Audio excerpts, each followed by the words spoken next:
Hello, today I will be doing a short summary of Marianne's story, focusing on her transition from a victim of domestic violence to an advocate for others. So Marianne's story was she was in a domestic abuse situation. The video doesn't go too in-depth for obvious reasons. It's probably pretty traumatic to talk about that, but she was being abused. She was losing her sense of self, and she had to eventually get out of the situation. So she tolerated it for years, but she eventually got free and got away from the situation. And once she got away from the situation, she started to realize it's a little bit difficult to find yourself again once you leave a hard situation. So what she did was she found a group of people, and she's now an advocate for domestic abuse survivors, which she presents herself in this video and is helping other people escape or overcome the experience of domestic violence. The psychological impact of prolonged trauma can cause people to basically self-degrade.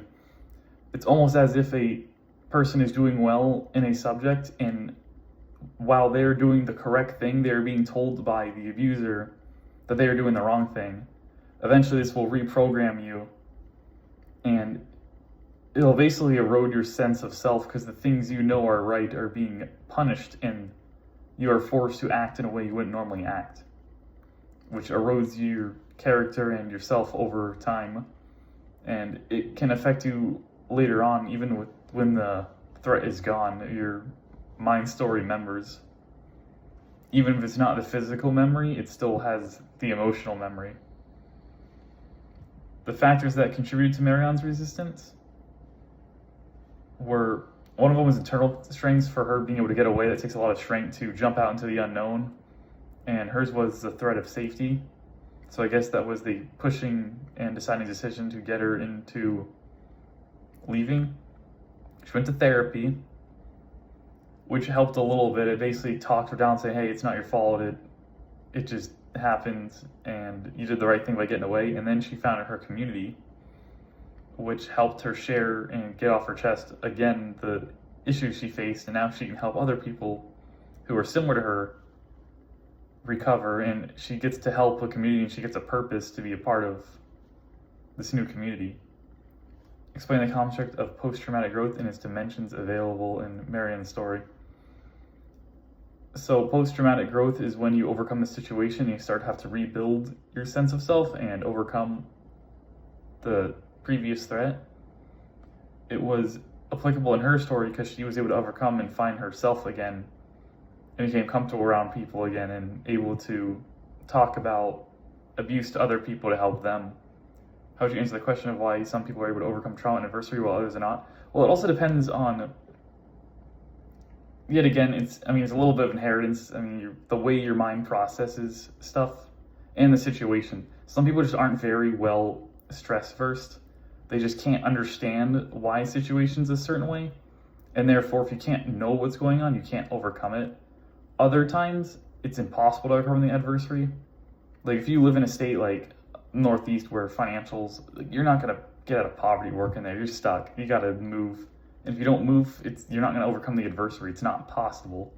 The people will lock you to prevent you from overcoming it, so you're forced to move or identify the problem and then overcome it. Also, some people are just less stress tolerant. They just kind of give up more easily, while others are more persistent. Analyze how trauma serves as a catalyst for Marianne's personal transformation, including the discovery and new possibilities involved in relationships. So she basically transformed into an advocate for mental health of domestic abuse victims, and she discovered her own personal strength. Unfortunately, it happened when she was at the threat of violence, and she was strong enough to overcome the fear of being on her own or taking the dive once the threat of violence overcame the fear of being alone. And that is a very hard way to discover your personal strength, but it is a way to show that you can overcome the issues before it gets to that point. But that was very hard time she discovered personal strength, but she also discovered it again when she went to the group therapy and was able to overcome, or at least tame, the unwanted emotions from the domestic abuse and be able to start a group for people who have been in domestic abuse.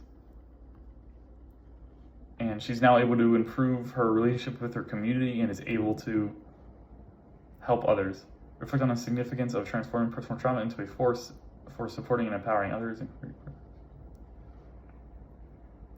So you can use personal trauma as a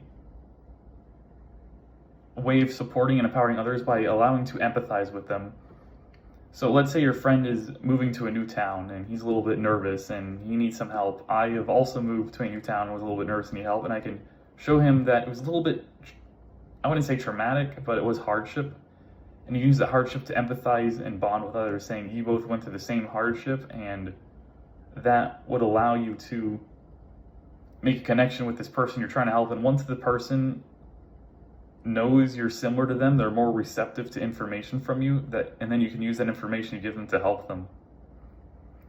Once they realize they're on the same team as you and they have the same backgrounds and they can understand the issues that you have faced. The broader implications of this case study and understanding resilience and recovery in the face of trauma. This case study can be used to help people recover in other aspects. People who had a hard time, people who saw things in the military, people who have had other domestic abuses or fights or financial struggles. The idea of being able to find a community of people who had similar issues and help them can provide relief to yourself and others of the situation that happened.